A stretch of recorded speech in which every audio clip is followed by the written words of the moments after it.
Assalamualaikum warahmatullahi wabarakatuh. Perkenalkan, nama saya Fatima B dengan NIM 2265000. Pada video kali ini saya akan mereview salah satu mata kuliah Computer Security atau keamanan komputer. Materi pertama, oke, kita langsung saja. Apa sih itu Computer Security atau keamanan komputer? Adalah disiplin ilmu dan praktik untuk melindungi komputer, jaringan, dan sistem informasi dari ancaman dan serangan yang dilakukan dari pihak yang tidak berwenang atau jahat. Keamanan komputer mencakup segala aspek yang berhubungan dengan proteksi terhadap penggunaan, penyebaran, dan manipulasi informasi digital. Kejahatan komputer semakin meningkat karena yang pertama itu aplikasi bisnis berbasis TI atau IT dan jaringan komputer meningkat. Misalnya online banking, e-commerce, electronic data interchange. Kedua, desentralisasi server. Ketiga, transisi dari single vendor ke multi vendor. Keempat, meningkatnya kemampuan attackers dan kurangnya kemampuan pengguna sistem. Kelima, kesulitan penegak hukum dan belum adanya ketentuan yang pasti.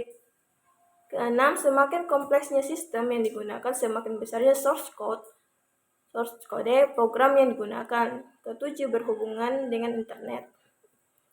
Mengapa keamanan komputer dibutuhkan? Yang pertama itu alasannya adanya information based society menyebabkan nilai informasi menjadi sangat penting dan menuntut kemampuan untuk mengakses dan menyediakan informasi secara cepat dan akurat menjadi sangat esensial bagi sebuah perusahaan maupun personal. Kedua, infrastruktur jaringan komputer seperti LAN dan internet memungkinkan untuk menyediakan informasi secara cepat sekaligus membuka potensi adanya lubang keamanan. Prinsip dasar keamanan komputer. Yang pertama, kerahasiaan. Menjaga kerahasiaan informasi dengan melakukan pembatasan hak akses seseorang yang paling umum dengan menggunakan enkripsi. Contohnya, data-data yang harus dijaga kerahasiaannya seperti data-data yang bersifat pribadi, misalnya nama, tanggal lahir, penyakit yang diderita, nomor kartu kredit, nama ibu kandung, dan sebagainya. Data-data milik perusahaan atau perusahaan. Kedua, keaslian. Berarti menjamin bahwa data atau informasi yang dimiliki terjaga keasliannya, tidak berubah tanpa pemilik informasi. Integriti atau keaslian merujuk pada tingkat kepercayaan terhadap suatu informasi. Di dalam integriti terdapat dua mekanisme pengamanan, yaitu mekanisme preventif dan detektif. Ketiga, ketersediaan. Berhubungan dengan ketersediaan informasi ketika dibutuhkan. Artinya informasi harus selalu tersedia saat dibutuhkan oleh user atau pengguna dan dapat dengan cepat diakses. Prinsip yang keempat ada autentikasi, metode untuk menyatakan bahwa informasi betul-betul asli atau orang yang mengakses atau memberikan informasi dengan betul-betul orang yang dimaksud. Terdapat beberapa metode autentikasi yang umum digunakan dalam keamanan komputer seperti autentikasi berbasis kata sandi, kunci publik atau privat, berbasis biometrik, dan sebagainya. Prinsip yang kelima ada otorisasi, memastikan bahwa pengguna atau user hanya memiliki akses yang diperlukan untuk melakukan tugas mereka dan mencegah penggunaan yang tidak sah atau penyalahgunaan hak akses. Dengan memberikan hak akses yang tepat, sistem dapat mengontrol akses pengguna dan menjaga keamanan sumber daya dan informasi yang sensitif. Yang keenam, tidak dapat dibantah atau non-repudiation. Merujuk pada konsep dalam keamanan komputer di mana pengirim sebuah pesan atau transaksi tidak dapat membantah bahwa ia telah mengirim atau melakukan transaksi tersebut. Lalu ada ancaman keamanan komputer. Yang pertama dilakukan oleh manusia. Ini biasanya dilakukan oleh hacker atau cracking atau sesiapa saja yang berusaha atau telah mengakses sistem tanpa izin dari pihak yang berwenang. Tujuannya bisa untuk melakukan pencurian data atau informasi atau perusakan. Lalu memasukkan program ilegal seperti virus. Kemampuan user yang terbatas dalam menggunakan dan memelihara sistem serta rendahnya kesadaran akan keamanan sistem. Kedua, ada hardware failure.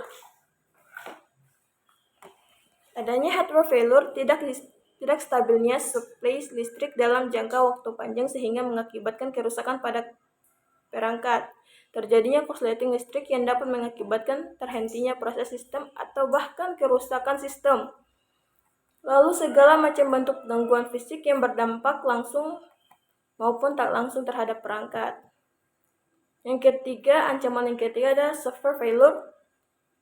Dengan adanya kesalahan pada sistem operasi, adanya kesalahan saat mengupdate program, atau uji coba program yang tidak dapat memadai sehingga menyisakan error pada perangkat lunak. Ancaman keempat itu ada pada alam. Alam yang merupakan ancaman yang tidak bisa dicegah seperti banjir, gempa bumi, kebakaran, dan sebagainya.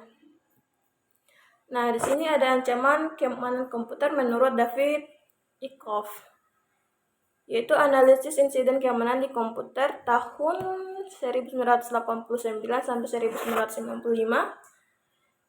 tesis PhD, Teknik dan Kebijakan Publik, Universitas Carnegie Mellon.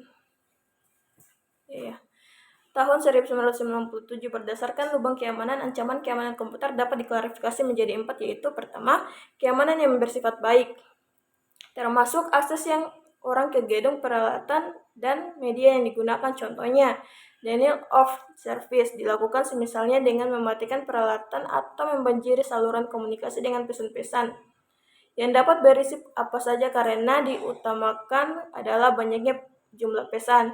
Kedua, warp tapping atau hal-hal yang berhubungan dengan akses ke kabel atau komputer yang digunakan juga dapat dimasukkan ke dalam kelas ini.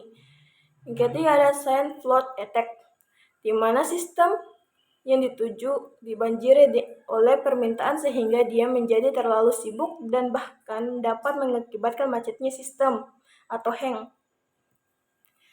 Ancaman yang kedua itu keamanan yang berhubungan dengan orang atau personel.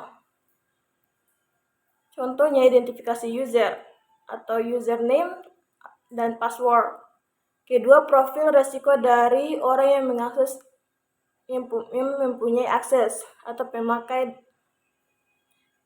Yang ketiga, ada keamanan dari data dan media serta teknik komunikasi.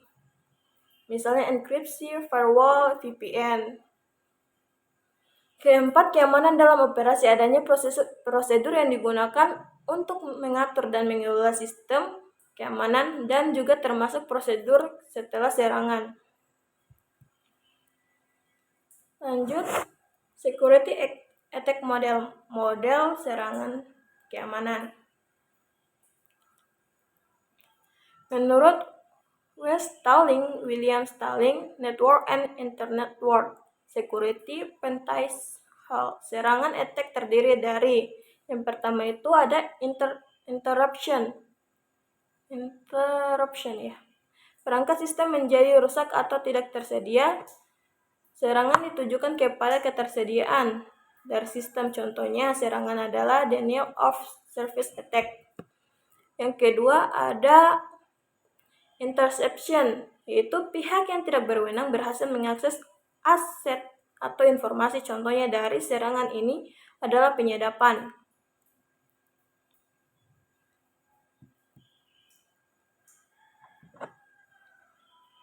Yang ketiga itu ada modification, yaitu pihak yang tidak berwenang tidak saja berhasil mengakses akan tetapi dapat juga mengubah aset tersebut. Contohnya dari serangan ini antara lain adalah mengubah isi dari website dengan pesan-pesan yang merugikan pemilik website.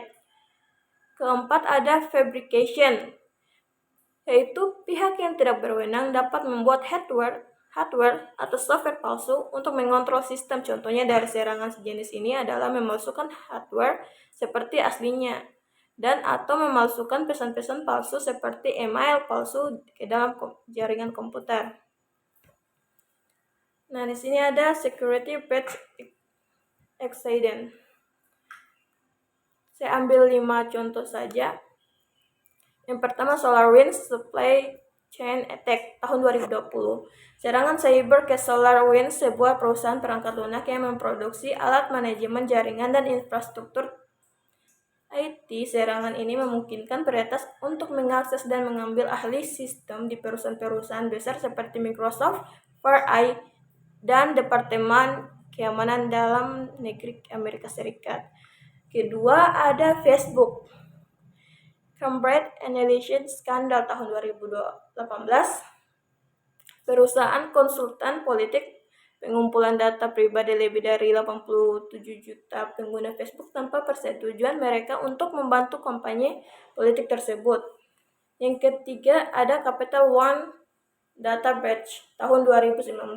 Data sekitar 100 juta pelanggan dan calon pelanggan Capital One di Amerika Serikat dan Kanada dicuri oleh peretas. Data yang dicuri meliputi nama, alamat, nomor telepon, dan informasi keuangan.